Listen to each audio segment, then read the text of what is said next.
And the reason for that is there's no such thing. There's no such thing as an ideal Muslim family. As a matter of fact, there's no such thing as an ideal family. You can even take out the word Muslim. And also, there's no such thing as a normal family. So if some of you are wondering, why can't we have a normal family? Right? Let's accept the fact that there's no such thing. Every one of us has some kind of adventure in our family. Some kind of problem. Some kind of crazy situation. And we all think that it's, oh, my family, oh man, we're so weird. We have these weird situations in our family. You're not weird. You're actually pretty normal, because there's a whole bunch of other people that have the same exact situation as you, or even worse, and are dealing with it. Our deen does not want us to be an ideal family, it wants us to deal with our family in an ideal way. It teaches us how to manage a situation. This dunya is a world of trials, and those trials are going to be personal, those trials are going to be financial, those trials are also going to have to do a lot with our families. We're going to have family trials. And that's a part of life. You have to accept that. You have to accept that there's going to be trouble in family. And you just said, the deen is beautiful because it accepts that reality and it teaches us how to deal with it. Somebody comes to me, I get a lot of emails in subjects that I'm not qualified for. So I get, people listen to my talks online and watch a YouTube video or something, and then they share their personal life story by email with me. A lot. And most of it has to do with some kind of family situation. Most of it. Somebody's having a real problem with their wife. Somebody's having a real problem with their husband. Somebody seriously hates their brother or their sister. You can't stand them. How do I deal with this hate? Somebody says, my parents just don't listen to me. They don't care about me. I can't talk to them about anything. They're always angry. Somebody says, my uncle, he's so arrogant. I don't know what to do about that. It's just such an ego problem. I don't know how to deal with it. How am I supposed to keep family relations with someone who's so arrogant, so condescending all the time? He talks down to me all the time. There are people that, talk about how they've lost a family member, or there's a family member that's sick. And so, when a family member is sick, the entire family has to compensate for that and deal with that situation. It's not easy sometimes. Especially people that are in terminally ill kinds of situations. And you have to, you're taking care of the father, everybody's taking turns taking care of the father or the mother. Or things that some of your parents have a child who's got a very, difficult disorder or disease. And you have to turn your whole life upside down to deal with that child's situation. Sometimes, a husband or a wife become very, very sick. And it can really put a lot of pressure on the rest of the family. Then, of course, I haven't even talked about the big one, in-laws. So, all of us have situations. All of us do. There's none of us that don't. None of us can safely say that I have a life in which no member of my family, close or distant, causes me zero stress. I get no stress from family. That just isn't true. And now, how do I know that our deen teaches us to deal with this kind of scenario? I told you somebody emails me and says, I'm having trouble with my wife. I don't know if I can trust her. We don't communicate very clearly. I thought she was someone, but she's someone else. I don't really know. Sometimes I don't feel like I don't know who she is. I'm like, hey, that sounds familiar. Lut alayhi salam. Somebody else comes and tells me, my kids, they give me such grief. I've done everything I can to raise them, but they give me such a hard time. I'm like, hey, Lut alayhi salam. That sounds familiar. Somebody else comes and tells me, my husband, he's abusive, he's scary, I'm afraid to talk to him, I don't know what to do, I'm stuck in this situation. I'm like, oh, Asiya radiallahu anha. Okay. And my uncle's a crazy guy. He's really arrogant. He gives me such a hard time. Oh, okay. You give me a situation, you give me a family situation, and chances are, somebody says, I hate my siblings. I can't stand them. They're older than me, they always beat me up. I was like, oh, Binyamin. His brother, oppressed him. They even blame him when he gets arrested, in Egypt. SubhanAllah. Every one of these situations, there's something in the Qur'an, there's something in the Sunnah of the Prophet. Why are these situations there? Because even the best of people have family situations. The best of them. And it's not their fault. I would argue probably as far as parents are concerned, for example, that Yaqub alayhi salam is in my estimation, probably the best parent or the example of parenting mentioned in the Qur'an.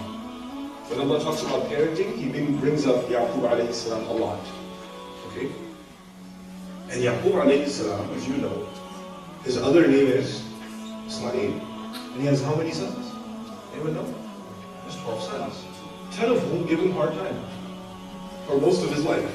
A very hard time. And you cannot argue that Yaqub alayhi salam, being a prophet that he is alayhi salam, that he was not a good parent. He was an awesome parent. He did his job as a parent, but kids didn't turn out the way he expected. That's just reality. You can do your part, but you can only do so much. Then people, a lot of times people have a certain kind of email, or a certain kind of question, and that's really what I want to talk to you guys about, is how do we think about these problems? My discussion with you today is really just that, it's a discussion. It's not a halaqah of ilm. I'm not going to teach you something about Islamic knowledge that you didn't already know. But I want to have a conversation with you, and actually I want to dedicate most of our time together with you asking the questions, and you bringing up concerns, things like that, inshallah. But people ask, how do you talk to someone in your family who's got this, and this? How do you talk to your parents who don't listen to you? How do you change them? Right? So most people that have a problem, they think the solution is if somehow we can change the person who's giving us a hard time. We can change the person who's the cause of the problem. How do we change them?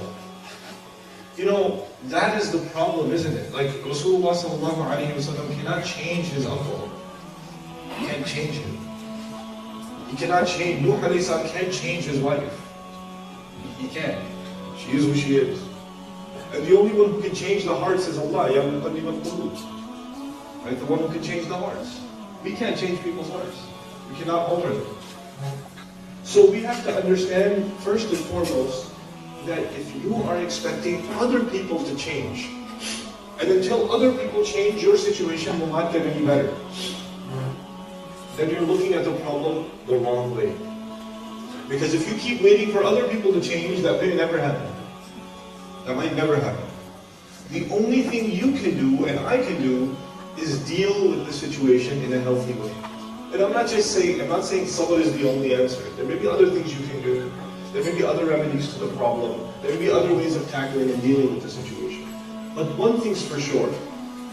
The primary responsibility we have, like if you're unhappy with your wife, for example, and inshallah ta'ala you're not, but if you're unhappy with your wife, every other conversation runs into a fight, and just end up just arguing with her. Right? And she's unhappy with you, you're unhappy with her. And you feel like every time you bring up a concern, she just doesn't care. You tell her something's important, and she says, yeah, whatever, and she doesn't care. And that's what you feel like. And she feels like you never listen to her, and there's this kind of problem. And then you come to the shaykh and say, hey, my wife, I don't know, she's got these issues, what should I do? And the shaykh's, maybe you didn't ask the shaykh, maybe you ask Google. What should I do? And you find out like a hadith about the wife, ayat about the wife, and you pull out all the rights of the husband, all the hadith, and you put them on the fridge. فَالصَّالِحَاتُ قَانِتَاتٌ. The righteous women are the ones that are subservient and obedient, and they're willing to obey, and they're, you put it on the fridge for her. Maybe if she reads Qur'an and realizes what she's supposed to be like, you make a big poster on الرِّجَالُ قَوَّامُونَ عَلَى النِّسَاءِ.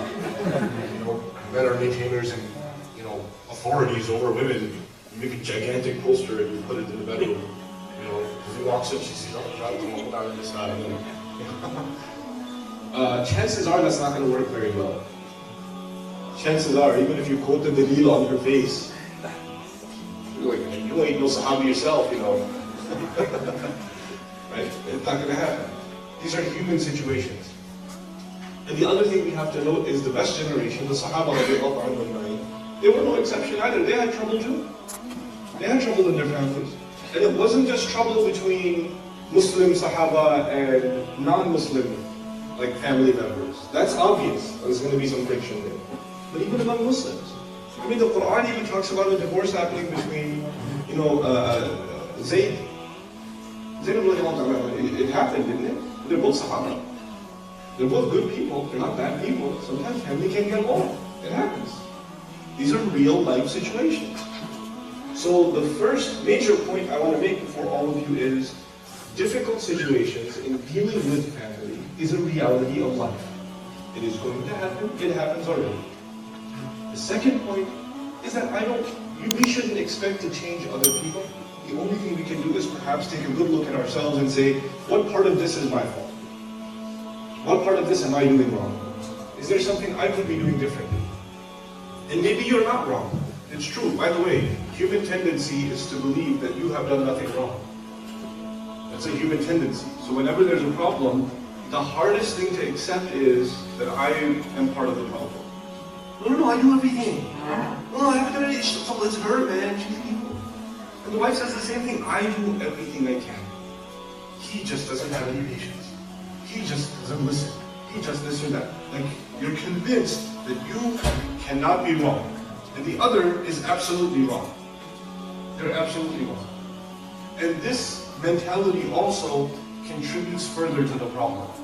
If you're not willing to accept that there's something wrong with you, even if it's 1%, maybe 99% their fault, 1% your fault. But if you can't even admit to that 1%, you can't admit to that, and you're not willing to change yourself in any way, then you are setting yourself up for a lifetime of misery. The solution to our family problems is not to leave our families, is not to cut the relations, is not to just find a maybe if I had a different family, things would have been better. Maybe if they were, maybe if I got married to somebody else, things wouldn't be like this. So Shaitan gives you that thought. He gives you that thought. Maybe, I don't know, this family's kind of messed up. This one didn't turn out that well. Let me try a different one. It's not food at a restaurant. It's not, I don't like this one, let me try another one. Actually, chances are, if you're bad at running one family, I'm talking to the men now, if you're bad at running one family, chances are you're going to be worse at running the next one. You're going to be worse. And then some guys start, some men, especially in marriage situations, they start thinking, oh, well, I can't really deal with this wife. She gives me a hard time. Let me marry another one. Islam does give me the option, so this one's giving me a hard time. There's always another. Masna wa thulatha wa ruba'. The only ayah I know in the Qur'an. Might as well. It's not haram, after all. Let him give that option. And guess what?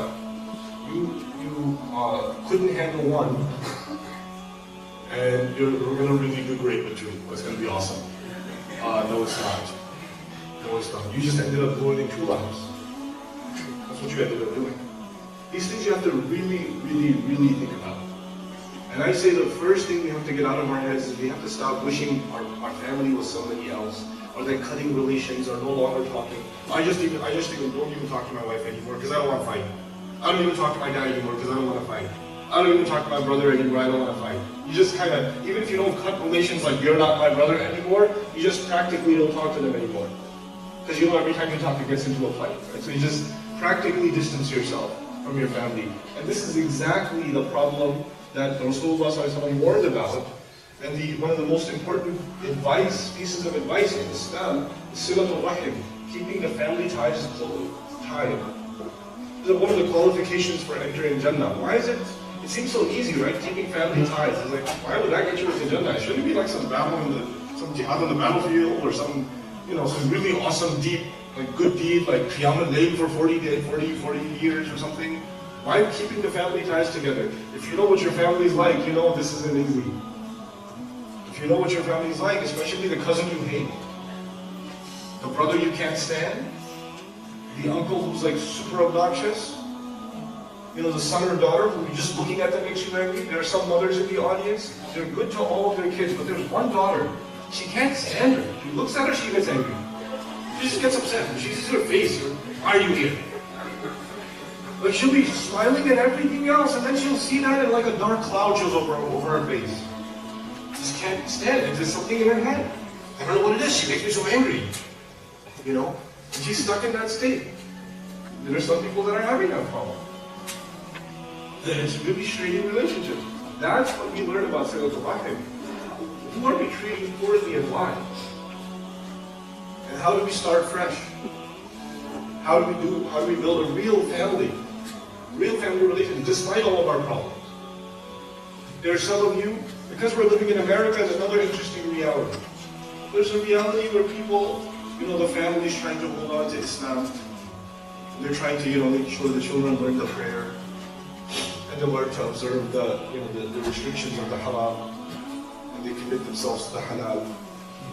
But one of the boys is becoming rebellious. One of the girls is becoming rebellious. And they stop praying. And you find weird stuff on their iPhone. And they're just headphones in the ear all the time. The father's going to Qiyam al-Layl every night. He's at every salat in the masjid. And the kid at home is a completely different character. The girl goes out and you don't even know where she goes, and then she comes back at 10, 11 o'clock at night. And there's this friction in the house, because it's like these kids have practically left Islam. They've practically left it. But the parents, because they come from a traditional Muslim family, where they were raised with certain values, it is so traumatic, it's so difficult to deal with that reality that my children they don't care about Islam anymore. You just decide you don't want to deal with it. The elders decide they don't want to deal with it. I'll just spend most of my time in the masjid. I'll just spend my time making dua, making dhikr, making salawat. That's all I can do. I'm not going to deal with my family. These kids let them just do what they do. And every time, if you do talk to them, you yell and scream, the kids go, I don't have to take this, I'm out. They slam the door and they walk out. I don't have to take it anymore, And so you don't deal with it, and they say they can't talk to you, and eventually you end up losing those children. They end up running away from home. They end up, in all kinds of illicit relationships. They move out of the house. You lose touch with them. You lose family this way. There's so many families in the country that I personally know, where 1 or 2 or 3 children just left the family. They just left. They left. For all practical purposes, they're not even Muslim anymore. Moved in with a boyfriend, moved in with a girlfriend, got a job somewhere else, and then they'll never call, never talk, nothing. Just left entirely. In other words, we pushed our children so hard, some of our kids, on the religion. We pushed them so hard that they broke. Literally, they couldn't handle it. We didn't realize, I know, mashallah, sometimes our neighborhoods in the United States, and some of that is here in Minneapolis, right? There are some neighborhoods that are like little Somalia. There's some neighborhoods that are like little Bangladesh. Some neighborhoods that are like little Pakistan. Or little India. Hyderabad is also called Chicago nowadays. They're the same. Someplace under. There are places in New York like that. There are places in Minneapolis like that. There are places, there are pockets that everybody feels like, oh, this is not really America. It's like, there's a masjid right there. All the Muslims live in the same apartment complex. There's a halal, 85 halal restaurants down the street. This is a Muslim country right here. But you know what? As much as you want to pretend this isn't America, the public high school is still the public high school. The movie theater is still the movie theater. The drugs on the street are still the drugs on the street. The gangs are still the gangs. You can pretend these few blocks are, mini khilafah for you. But it's not. It's not. Let's just pretend. It's not dealing with reality. And there are people, especially elders in our community, and I don't blame them. I don't blame them. There's a language barrier, there's a culture barrier.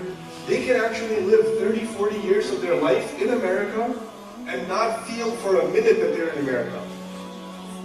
Because their life is go home, go to the halal grocery store, hang out with your friends that speak the same language as you, then go to the masjid, then go home, masjid, grocery store, home, masjid, halal restaurant, and go to each other's apartments. And you never, 40 years you didn't have to learn English. You didn't have to. Because everybody around you created this mini little village, and you lived in that. But your kids don't live in that. Your kids don't live in that. Your kids live in America. The duxi is not going to work for them sometimes. They're going to start hating it, some of them. You're going to have to make some changes. Because what worked back home may not work over here. You can't just prop a culture, pick it up from one place in the world, and drop it in another place in the world, and expect that it's going to work exactly the same way. It doesn't. It doesn't work. Some of it does. Sure. I'm not saying we drop all of our values. Absolutely not. And actually, specifically, I know there's a majority, mashallah, Somali community in the audience. And I want to acknowledge some things. Somali community in particular, mashallah, one of the things I love about this community is their relationship with the Qur'an. I don't know any other community that has that kind of relationship with the Qur'an, that kind of emphasis on the Qur'an, that kind of love for memorizing the Qur'an and reciting the Qur'an. Whether I go to a community in Columbus, Ohio, or I go to a community over here, you know, in Minnesota, or I see our community, the smaller community in Dallas. All over the country, there's pockets of, you know, smaller communities, and you go to the masajid, but Fajr, Dhuhr, Asr, Maghrib, Isha, the masjid is buzzing with Qur'an. It's awesome. It's awesome. But the problem is I don't see the young people. I see the really young kids. I see the really young kids. I see the really old people. I see the women. I don't see the teenagers. I don't see the 13-year-olds. I don't see the 15-year-olds. I see one or two of them. They're good kids. Where's the majority of them? Where's the majority of them? You'll find them on the basketball court. You'll find them somewhere a little farther away from the masjid. Maybe even there's a program going on in the masjid. The guys show up. They'll show up if there's a ball court at the masjid. Play ball outside, you know? But you know what? I'm not complaining. I'm saying those kids are still good kids. We just have to acknowledge the fact that, number one, they're living in America. They're living in America. So how we're going to treat them Islam is going to have to be different. You know? It's the same Islam, but the way we administer it is going to have to consider, you know, the other realities in our community. You know? So, I was talking to you about family, you know, the ideal Muslim family situation. The biggest thing, the biggest principle in having a healthy family, I'm not going to say ideal family because I told you there's no such thing. Even the prophets didn't have ideal families. They had problems in their families. The healthy, the first principle, in my opinion, of a healthy family is you never give up on family. You never, I don't care if your kid's doing drugs. I don't care if your father's all kinds of messed up. You don't give up on your family. You stay in touch. If they're abusive, it's a different story. If they're physically abusive, if they're emotionally abusive, even though you don't give up on them, that doesn't mean you take the abuse either. Second principle is you don't accept abuse. You don't continue along with abuse. It's not healthy. You're not helping yourself. You can't say, oh, I'm just having some. No. That's not some. That's not some. You're just damaging yourself. Human beings can only take so much. We're a limited container. You take so much, enough abuse is given to you and you will break, you'll snap. Crazy things will happen. You have to draw the line. You will accept, you will take care of your parents, for example. You will do everything you can for them. But when it comes, when they do something that's outright wrong, you will have to stand up and say, this isn't right. And you have to, the elders in our community have to get involved in that. A lot of times, our traditional elders in our communities, they're so knowledgeable, they're so well qualified as scholars. But at the same time, they are not aware of a lot of the situations of our families. They're not just fully aware of them. So they never bring it up in their khutbahs and their gurus and their halaqat. They don't bring it up because they're not made aware. They're not made aware. And they're good people. The community's job is to make the leadership aware of what's happening. Because I can almost guarantee you the imams of our community, the ulama of our community, they're concerned people. They want good for the people. They want Islam for the people. So when they hear about the problems, it concerns them, and they will try to educate the community more and more, raise awareness more and more about the kinds of problems that are happening. Abuse is unacceptable. Not abuse from parents to children, not abuse from children to parents. It's unacceptable. The second thing is, so three things that I mentioned so far. One, you don't give up on family. Two, you have to draw the line somewhere. You have to draw the line. You can't just, anything goes. It's family, they can do whatever they want. No. Our leader did not give open license. It's not like that. It's not like that. We have to obey our parents. We have to obey our elders. Yes, we do. But we cannot allow that obedience to turn into abuse. That's not right. That isn't right. So if they're violating your rights or they're hurting you, then you have to have that conversation. And it's not haram for you to have that conversation. It's not wrong for you to have that conversation. On the other side also, you children have to understand, the children and our parents have to understand that our deen, and one of the biggest priorities in our deen is respect and obedience to parents. One of the biggest priorities in our deen. Even if they're abusive. Even if they're being really bad to you. Even then. You cannot abandon the respect and love and consideration to your parents. It's a very hard line to balance. I know it seems like opposites. But I don't love sorry. I don't love and respect my parents only because they're my parents. I love and respect my parents because I'm Allah's slave. And Allah made that a priority for me. So I'm not even doing it for my parents, I'm doing it for Allah. And me not caring about my parents is actually me not caring about what Allah said. I will not have to answer to my parents for that, I will have to answer Allah for that.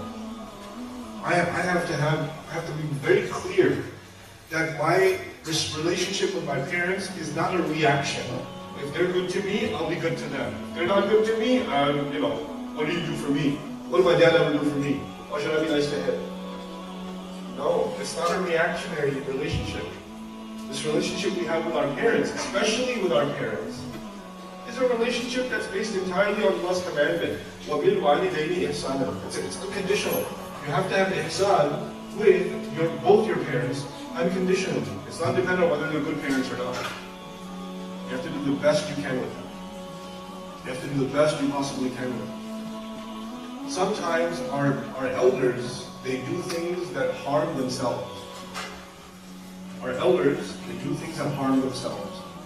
Sometimes they get stressed, they cry, they yell, they scream.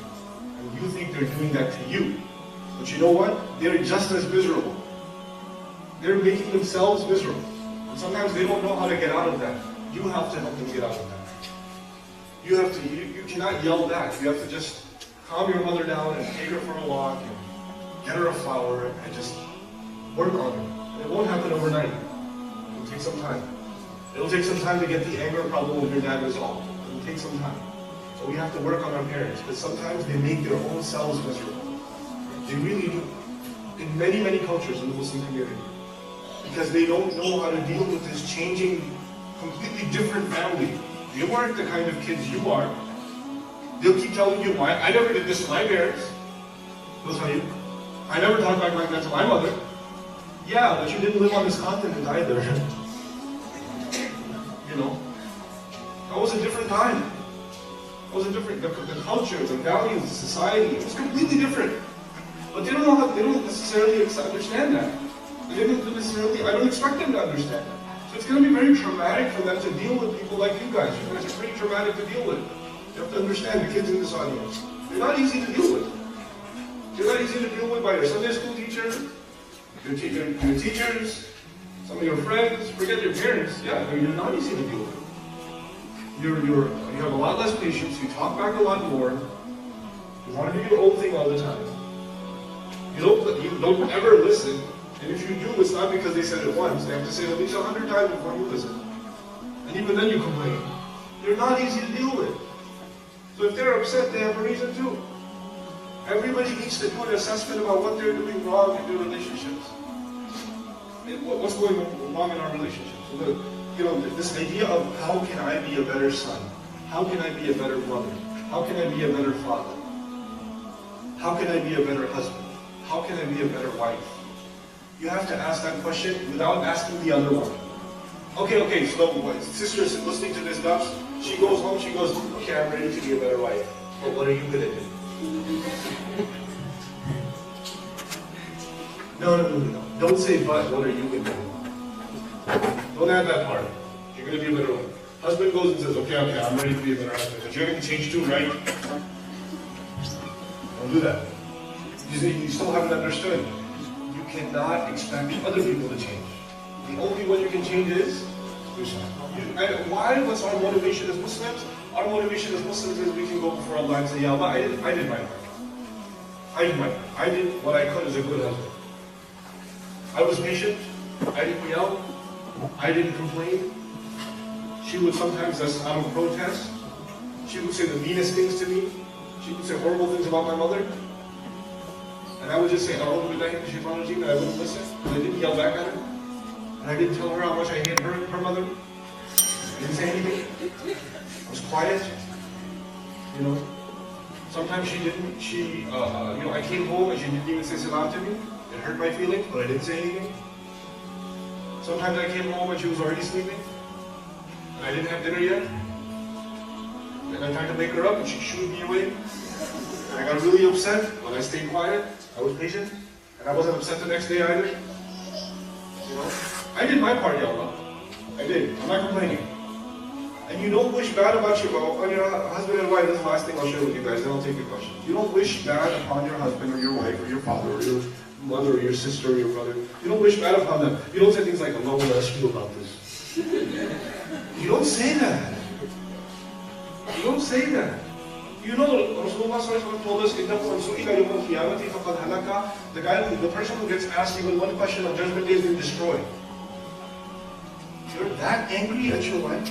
You're that angry at your husband that you wish that Allah interrogates them on Judgment Day? Do you know how serious that is? Let me give you some idea of what you're wishing for. You have just had a fight with your wife. If the police showed up at your door and they put handcuffs on your wife, you'd be okay with that? That's what you deserve. You were sleeping when I came for dinner, you didn't wake up, you shoot me off? This is why this is happening to you. Would you do that? No. You would forget the fight. Like, don't touch my wife, man. What are you doing? The fight would disappear, wouldn't it? It would disappear. You just had there's some families, you live in the apartment next door to your brother. So you and your wife and your kids live in this apartment, your brother and his wife, his kids live in the next apartment. And of course there's going to be drama. The wives don't get along, the kids, kids ate our food, and whatever. They came and left a mess, or they broke our PlayStation controller, or something. That is a fight between the two brothers. The whole family is like, it's crazy. It just went crazy. And of course the women had nothing to do with it right now. Nothing at all. Absolutely. Okay. Now they're having this terrible fight, but there's a fire in the apartment building. There's a fire in the apartment building. It's 2 in the morning. You wake up, you get your wife and your kids, you get out. But before you get out, you look at his door, and you say, they broke our PlayStation controller. I know. No. Would you do that? Would you knock on his door? Would you wake him up? Even if you had a fight, would you wake him up still? Yeah. Because when there's a state of emergency, you forget about all the fighting. You forget about because all those things become little, pathetic, meaningless. You would even forget about the fight, because there's a big emergency right now. Do you understand that? Judgment Day is the biggest emergency humanity will ever see. There's no bigger emergency than Judgment Day. You don't wish upon your husband, or your wife, or your children, Allah will ask you on Yawm al-Qiyamah. You don't do that. You don't do that. That means you don't love them at all. It means you wish the worst situation falls upon them. That just means you don't care about them at all. You don't even wish that on non-Muslims. You don't even wish that on the average non-Muslim walking down the street, that they should burn in hell. That's not the attitude of a Muslim. How can you wish that on your own family? So don't make light of the things you say. Be careful about the things you say and the things you think. Parents, I'll give you a different way of thinking about your children that give you a hard time. Don't raise your hands, I know. Your children give you a hard time, you're like, and you keep yelling at them, and Allah will ask you, and don't you know how you have to be, and etc. But you know what? You have to be intelligent parents. If your children are rebellious, and when you do certain things, they start yelling at you. They start yelling, and you're in shock. You're like, how can you yell at me? I'm your mother, I'm your father. You can't yell at me. And then he says, yell at Ken, look at me, I'll do it again. I'll show you how I can yell at you. They do it again. And you're in shock, because how could these kids yell at me? How could they not know what Allah says? Don't even say, oh.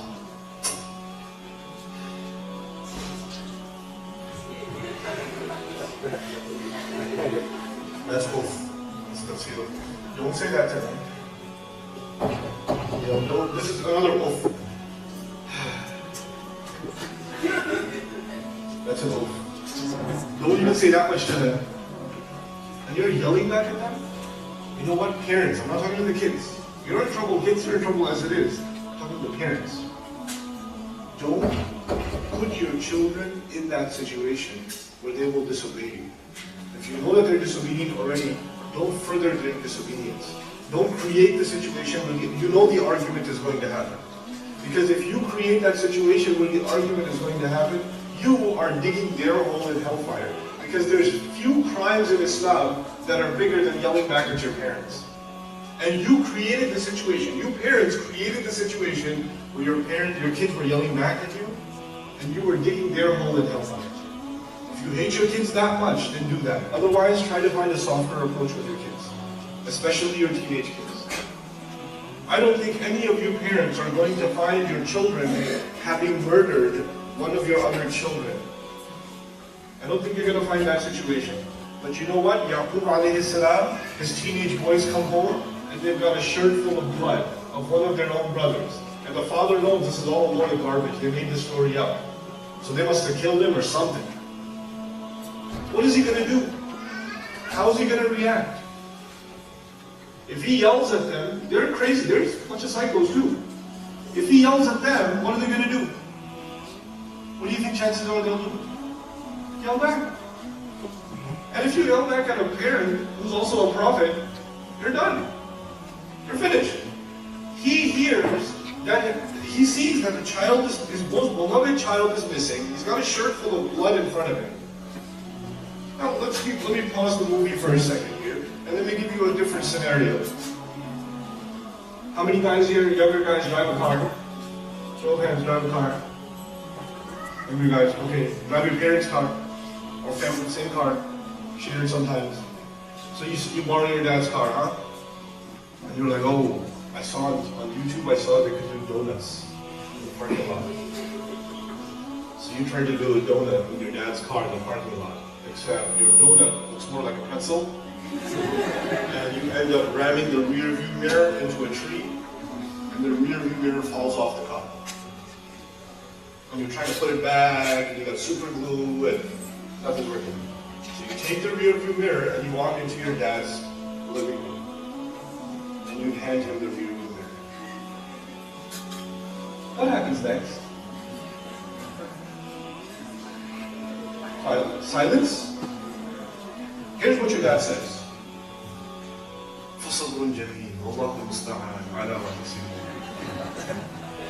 I'm just going to be patient. Only Allah can help. Right? That's what your dad says, right? No. They don't even find your body.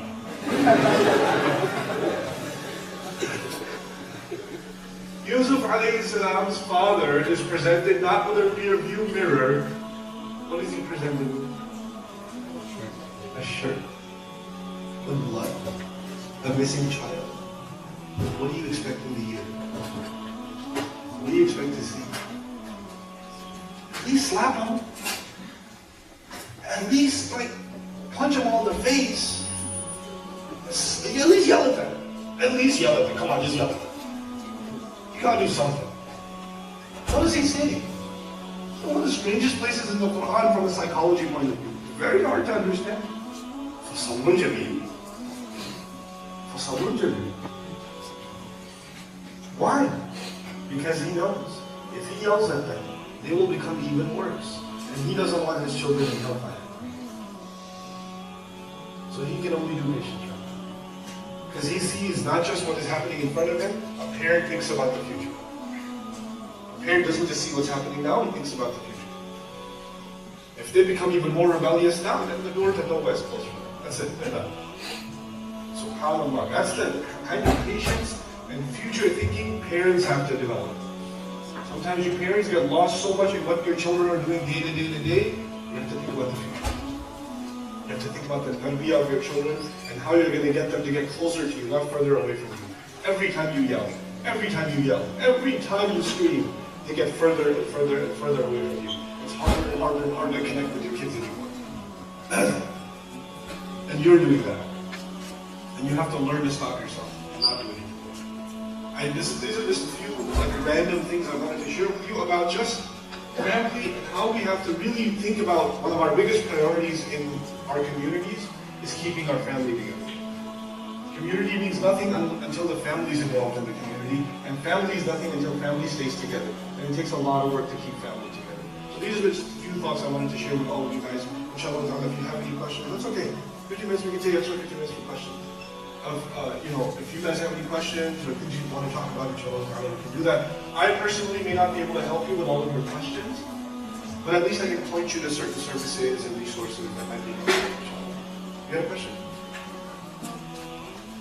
Whenever we take the example of Prophet Muhammad in his wisdom on the situation where his kids are at a point where sabr is the best thing that we should do. But as parents, when we look at our kids, there are many, many moments when we think about how to show them the right way and then that we can teach them a good lesson, right? So I have this thing, and maybe this has to do with psychology more than anything else. So young kids, like 12 years, 13 years old, then they develop this habit of lying to their parents. And I don't want to really tell them right on the spot that, I think this was a lie. That you are right now lying to me. I don't want to do that, but I want to tackle this problem now because I think this is such a huge thing. Yeah. This is a extremely huge thing. If I can stop my kids from lying, I think I can stop them from a lot of other stuff. That's true. How do I deal with this problem now? It's just young kids, 12, 13-year-olds. Yeah. Actually, lying is one of the earliest signs in psychology, parental psychology, that your children are becoming distant from you. So you have to understand, why does a child lie? First, we have to really ask the deeper question: why does a child lie?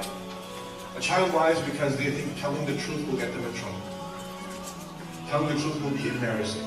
Telling the truth will be humiliating. Telling the truth will be unacceptable. Like really bad things are going to happen if they're lying. Because at the end of the day, between telling the truth and lying, a child thinks about what will happen if I tell the truth, what will happen if I lie. If I lie, I won't be in trouble, I'll be safe, they won't find out, etc., etc. If I tell the truth, their mom's going to say, how could you do this? I can't believe you did that. And like last time she yelled, she's going to yell like that. It was going to be worse because I already did it before, now I'm doing it a second time, maybe I should just lie about it. Then, and what happens if it gets reinforced is that children don't even see it as a lie anymore. It just becomes a defense mechanism. So children start lying to you, and they will swear that they're telling the truth. And they will cry, and if you try to beat it out of them, they'll still cry and say, no, I didn't say that. Look, it's on video. This is what you said. No, I didn't say that. They're still going to cry and say that they didn't say it. Because in their world, they know there's one thing that's not possible: telling the truth to your parents or your mother or your father, because they got really, really angry. Now, how do we end up in that situation? You end up in that situation if there's a relationship early on with the children where there's a lot of, like the parenting is made up of a lot of getting in trouble.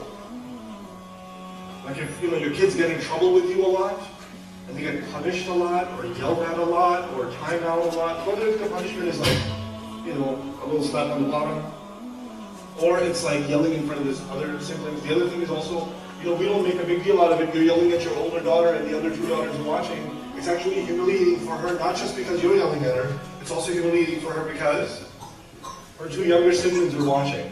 And she's yelling, are you here? Go away, I'm getting yelled at right now. She's really upset that her other two siblings are here. You have to understand, Allah put something inside the human being called dignity. Even for children, there's dignity. And when that dignity is put down, then they start developing, like it's very painful. It's more painful than physical pain. To be humiliated is more painful than physical pain. So you do everything you can to avoid humiliation. And that's actually something all human beings do. We try to avoid humiliation. The first counter to that is that parents have to understand, especially in a society where we are dominated by kufr and rebellion, shamelessness, and all these things that don't jive with Islam.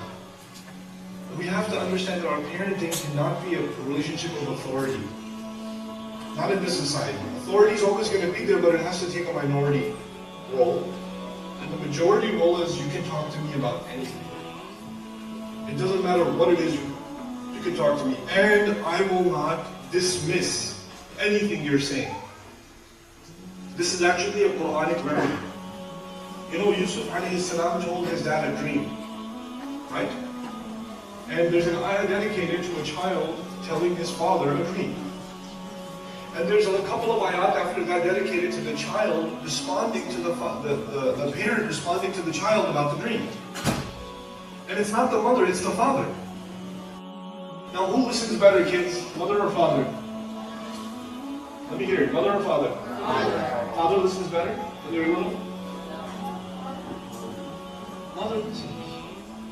Father, you've been talking for half an hour. Baba, in second period, we made a mountain today. So we drew it. And I put a bird on top of it. And he's sitting there going, Flip the channels. That's good. And I broke my teeth. That's good. You're not listening. That's typically, especially for younger kids, they're not good listeners. They just want to tickle you and play with you and then leave me alone. They're not having a conversation. This boy comes to his father and tells him a dream. Now imagine a scenario where you're 6, 7, 8, 9, 10 years old, you go to your dad and you tell him a dream. Baba, you know what I saw, Baba? I saw a dinosaur and it was eating its own tail. And then it said, ouch. And your dad's like, very good, mashallah. Okay, now go to your homework. He's not really listening. Because he thinks the child's dream is absurd. And what did the child see in his dream? I saw 11 stars and the sun and the moon, and they were all doing sajda to me.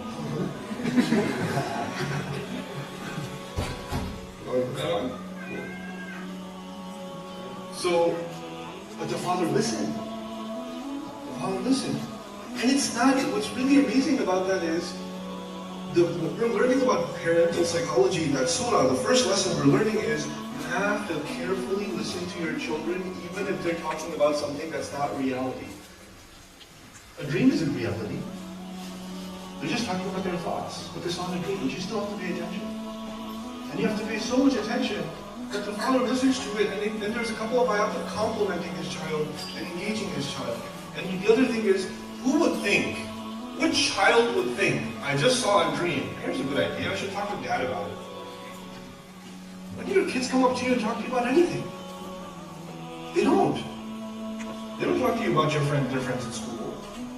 They don't talk to you about homework. They don't talk to you about, what one of their friends had on their mobile device that they tried to show them.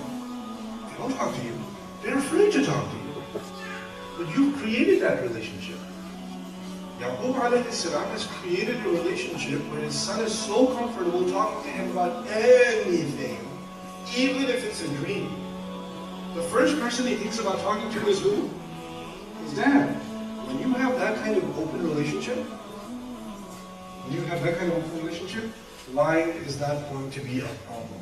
But, did his other kids lie to him? They did, didn't they? They lied. So you know what that means?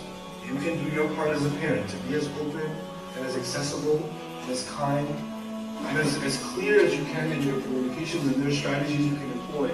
But if someone is going to have certain challenges in their personality, at the age of children, we can try to address them as best we can. But once kids become teenagers, they're their own personality. You can only do so much. Then it's Sabrun Jamilun time. Then it's time for Sabrun Jamilun. You can't really change it. Then you can only ask Allah for help. Now, so the open communication, you don't have to be afraid if you tell me, yes, it's a bad thing you did, but I love you anyway. That's sort of, it's going to be hard, but it has to be developed. Especially for us as parents, because we come from a culture whenever you make a mistake, what's the first response by the parents? It's the first response. And that's usually even if you do something good. If you do something good. Why? It's advance payment for the next mistake. We come from that culture. We come from a culture where we're constantly reprimanding and correcting, disciplining our kids. And so it's very hard for us to think differently as parents. We have to. We really, really have to. Otherwise, children develop this habit of lying and lying and lying. So the first thing is when they lie, to not humiliate. To not humiliate. The second thing is to pull them aside, maybe take them on a trip. We sit them down for ice cream, something, and say, look, I know what happened. And I know that wasn't the truth. But I'm not angry. I'm really hurt that you don't think that you can trust me. I trust you, Mama. No, you don't. If you trusted me, you would have told me. And I really feel sad that you don't trust me. Did I do something wrong? Is it my fault you don't trust me anymore? And I feel really bad. Maybe I'm a bad parent. No, Mama, you're not a bad parent. I'm sad.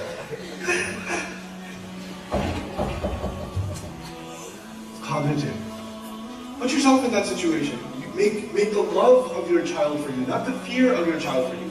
The love of your child for you should drive them to the truth, not the fear. And it'll happen. It takes a little bit of work. You're chipping away at this heart. And eventually you open up. But that's really what you want, especially by the time your children are teenagers. Because by the time your kids are teenagers, man, they get tough. They get hard to deal with. They get hard-headed. They get stubborn. So when your kids are 11 and 12, this is the most important age of their life with you. Make extra time for your 10, 11, 12-year-old. Extra time to talk, to sit, to discuss, to hang out. You have to. You know, my oldest daughter is about to turn 12. I am scared to death. I'm terrified. What I've decided to do, first of all, I'm traveling a lot less. This is one of the longest trips I've done this year because I'm staying an extra, like these few hours that I'm talking to you guys. But you know what I do? Even if I take maybe one trip a month, and what I've decided to do is I take one of my girls with me per trip.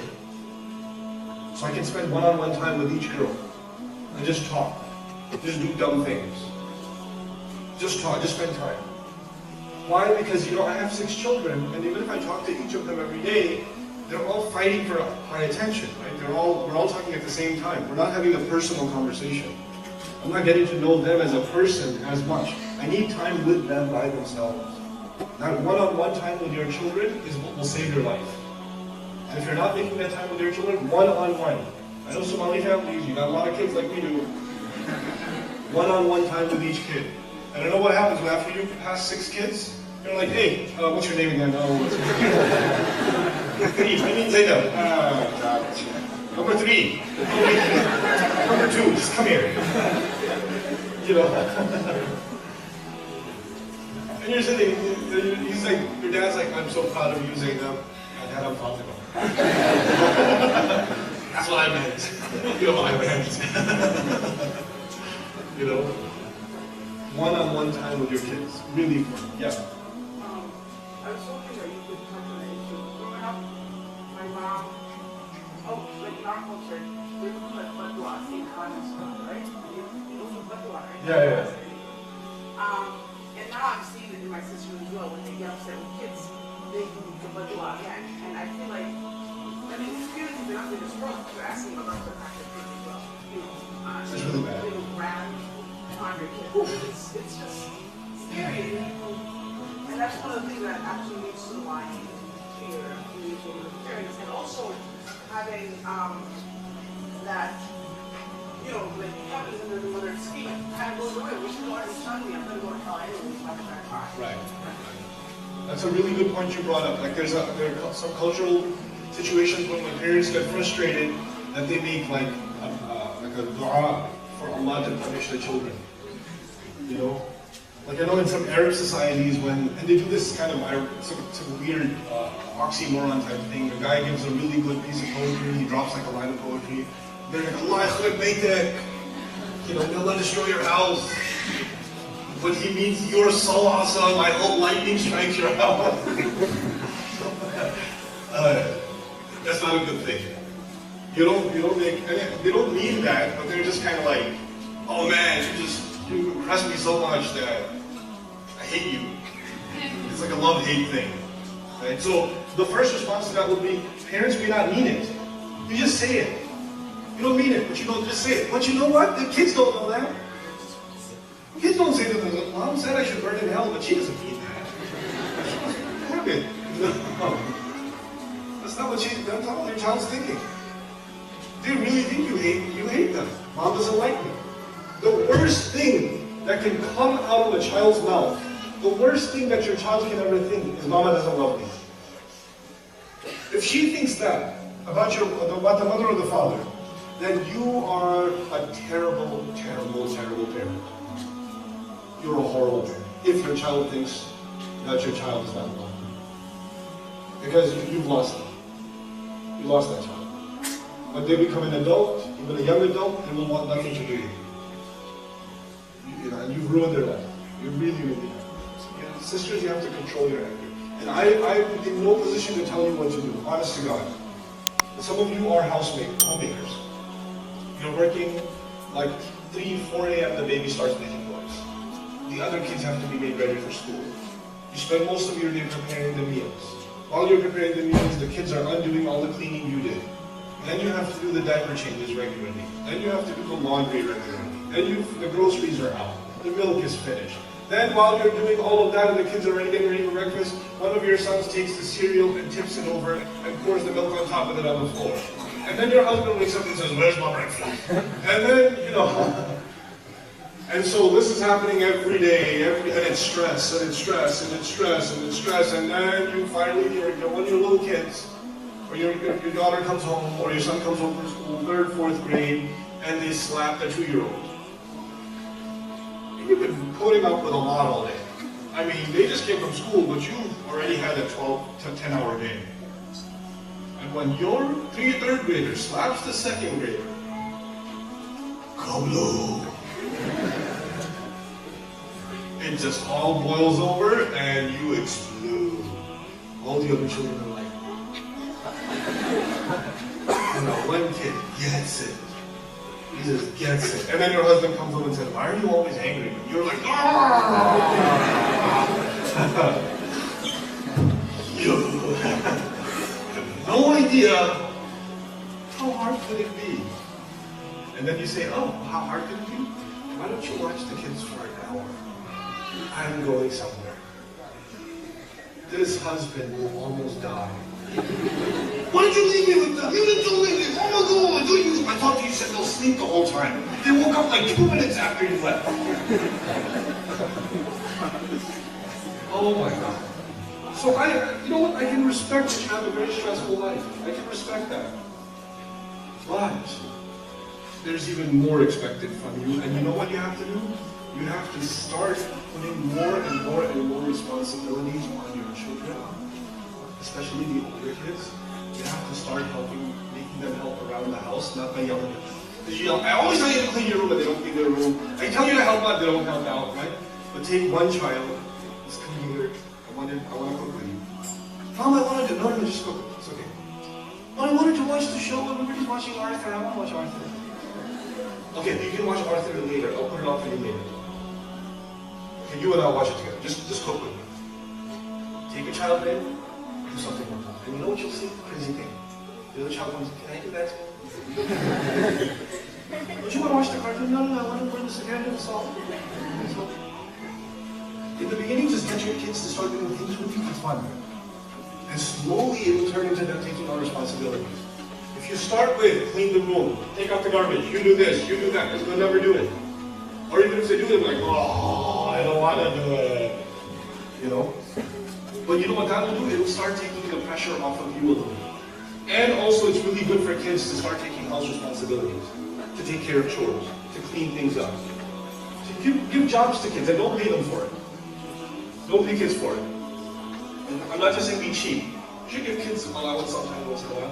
But I'm saying give your kids responsibilities that they should do just because they should do them. Not because they're going to get paid for it or they're going to get something out of it. Don't create capitalists at 5 years old. Don't do that. Okay, so one child, their responsibility is there's no shoes in the hallway. That's just their job. There's no shoes in the hallway. So they do a sweep every hour they come back. They're not my shoes, I don't have to move them. No, that's their job. So they move every shoes. One kid's job is every evening they have to do all the cups, the other one has to do all the plates. See what I'm saying? There's little tasks. And then you compliment kids on their tasks. That's the payment. You did such a good job today with shoes. I'm really proud of you. That was very, very good. That makes me proud to say you're an obedient child. I make dua that will let you the best. That you have good grades in school. Good du'as for your kids. In front of them. About things they care about. I pray Allah makes you so awesome that the whole world is proud of you. That Allah is proud of you on Judgment Day. Do you like basketball? Do you know your child likes basketball or soccer or whatever? And Allah makes you the best basketball player in the world. Really? Yes, really. Really. Those kinds of things. And that brings you closer to you. Any other questions, you guys? I had to kind of spread out the, yeah. Okay.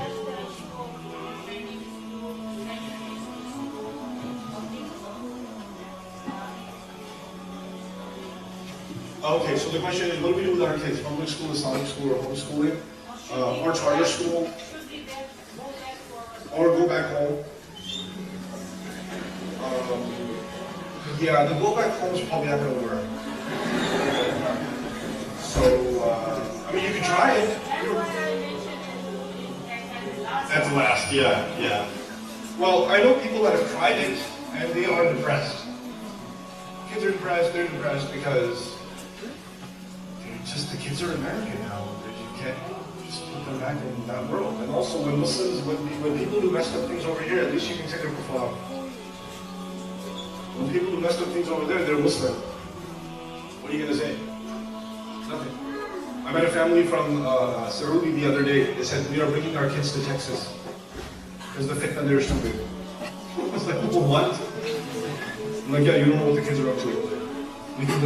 They spent 3 weeks in Dallas in our community, and they're like, yeah, this is a lot better for our kids. We're coming here. Okay. So much for the go back home. Things are so much better because everybody everybody back home, has got this mood on their face. The masajid are always full. Everybody's just, the only words that come out of people's mouths are subhanallah, and mashallah, inshallah, alhamdulillah. No, that's not the case. Now, what are the options over here for schooling? Just briefly, there's not one answer for that question. There's not one kind of Islamic school.